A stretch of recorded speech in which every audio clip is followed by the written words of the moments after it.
আপনি যখনই সে যদি 2 ম্যাচ হোক 3 ম্যাচ হোক তাকে সেটা ডেলিভারি করতেই হবে। যখনই আপনি ন্যাশনাল টিমে খেলতে আসছেন আপনি বাংলাদেশের টপ 11 জন প্লেয়ারের মধ্যে একজন। সো আপনাকে এখানে আমি এক্সপিরিয়েন্সের দোহাই দিয়ে আমি আসলে কিছু আপনাকে বাঁচাবো না। ক্যারিবিয়ান দ্বীপে ড্যাশিং লোকে বিসিবি বস সেন্ট কিটসে দলের অপশনাল প্র্যাকটিসে সবার সঙ্গে চিল মুডে ফারুক আহমেদ।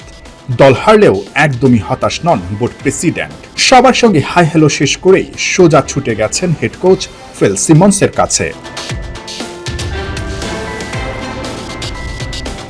ঠিক একটা জায়গায় দাঁড়িয়ে 1 মিনিট 2 মিনিট কিংবা 3 মিনিট না, দীর্ঘ ঘন্টা খানেকের মতো আলাপচারিতা বাংলাদেশের হেড কোচ ফিল সিমন্স এবং বোর্ড প্রেসিডেন্ট ফারুক আহমেদের। কি নিয়ে আলাপ করছে দূর থেকে বোঝা যাচ্ছে না, তবে এতটুকু স্পষ্ট, বাংলাদেশ দল সেকেন্ড ওডিআইতে যাতে ঘুরে দাঁড়াতে পারে সেটা নিয়ে হয়তো একটা রণকৌশল সাজাচ্ছেন এই দুই মাস্টার মাইন্ড।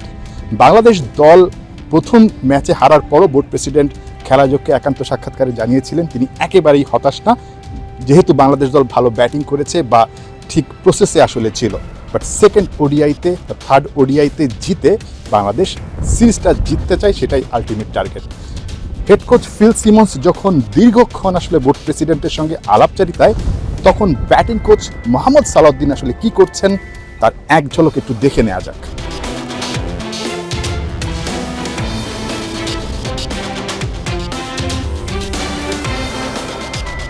বোর্ড প্রেসিডেন্ট এসেছেন দেখলাম মাঠে এবং হেড কোচের সঙ্গে লম্বা একটা আলাপচারিতা ছিল।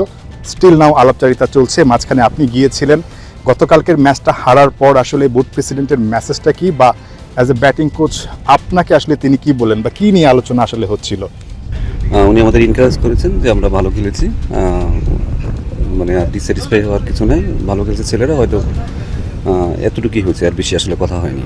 এখন গতকাল ক্লোজ ম্যাচ ছিল, তার মানে কি ক্লোজ ম্যাচ যখন হবে তখন আপনি আসলে জয়পরাজয়ের ব্যবধানটা আসলে খুব কম। আমরা যে জায়গায় মিস্টেক করছি সেই জায়গাটা যদি আমরা একটু বেটার করতে পারি তাহলে হয়তো সিরিজে আমরা ফিরতে পারবো। বাট ওয়েস্ট ইন্ডিজ ভালো স্ট্রং টিম, আমাদেরকে আরও ভালো বেটার প্ল্যান করে মাঠে আসতে হবে। প্রথম ওডিআই হেরে বোর্ড প্রেসিডেন্ট হতাশ না হলেও শিষ্যদের ইমপ্রুভমেন্ট নিয়ে মহাব্যস্ত ব্যাটিং কোচ সালাউদ্দিন। কখনো হাতে ধরে ব্যাটিং এর খুঁটিনাটি দেখিয়ে দিচ্ছেন ছোট্ট বাচ্চাদের মতো, কখনো নেটের ওপার থেকে দাঁড়িয়ে শুধরে দিচ্ছেন ভুল। ব্যাটিং কোচ সালাউদ্দিন কখনো আবার স্পিনারদেরও কোচ। বোঝাই যাচ্ছে শিষ্যরা মহা খুশি প্রিয় গুরুকে জাতীয় দলে পেয়ে। টপ অর্ডারদের যেমন যত্ন নিচ্ছেন, টেল এন্ডারদেরও আরো বেশি সময় দিচ্ছেন। যেহেতু এই ছেলেদের হয়তো আমি অনেকদিন আগে থেকে চিনি, তাদের কাছ থেকে হয়তো ইন্টিমেসিটা হয়তো আমার বেশি আছে বলে হয়তো আমি ওইভাবে হয়তো আগাতে পারি। তো এইটাই আসলে খুব বেশি কিছু না, এবং ভালো মন্দ ডিসিশনটা আসলে ছেলেরই নেওয়া উচিত। আমি সবসময় ছেলেদের বলি যে আসলে আমরা কোচরা তো আমরা অনেক কথা বলবো, অনেক অ্যাডভাইস দিব, যেটা তোমার ভালো লাগবে, যেটা তোমার জন্য স্যুট করবে সেটাই তুমি নেওয়া উচিত।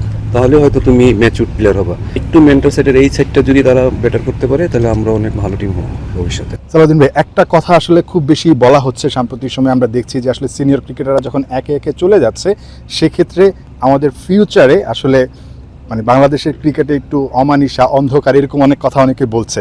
আপনি তো ক্রিকেটারদের খুব কাছ থেকে দেখেন, পাইপলাইনে যারা আছে তাদেরকেও খুব কাছ থেকে দেখেন, আপনার কাছে কি মনে হচ্ছে আসলে বাংলাদেশের ক্রিকেট ঠিক রাইট ট্র্যাকে আছে কিনা? যারা নেক্সট হয়তো আমরা সেই ব্যাকআপগুলো আসলে তৈরি করিনি, সেটা নিয়ে আমি আর টানাহেসরা করতে চাই না যে আসলে কীভাবে তৈরি হয়নি কেন। বাট যখন আপনি ন্যাশনাল টিমে খেলবেন তখন আপনার এক্সপিরিয়েন্সের কথাটা বলেন না কখনো, এটা আমার রিকোয়েস্ট। কারণ যখনই আপনি ন্যাশনাল টিমে খেলতে আসছেন আপনি বাংলাদেশের টপ 11 জন প্লেয়ারের মধ্যে একজন। সো আপনাকে এখানে আমি এক্সপিরিয়েন্সের দোহাই দিয়ে আমি আসলে কিছু আপনাকে বাঁচাবো না। আপনি যখনই সে যদি 2 ম্যাচ হোক 3 ম্যাচ হোক তাকে সেটা ডেলিভারি করতেই হবে। সো এখানে আপনি এক্সপিরিয়েন্সের দোহাই দেওয়াটা আসলে ঠিক হবে না। দ্বিতীয় ওয়ানডের আগের দিন একাদশের সবাই বিশ্রামে। ঐচ্ছিক অনুশীলনে আসা ক্রিকেটারদের সিরিয়াসনেস বলে দিচ্ছে সিরিজ জেতার আশা এখনো কেউ ছাড়েনি। দলের প্রয়োজনে সেরে রাখছেন প্রস্তুতি, যেন পারফর্ম করতে পারেন একাদশে ডাক আসলেই। Nahiyan bin Jasim, 71, Saint Kitts, West Indies.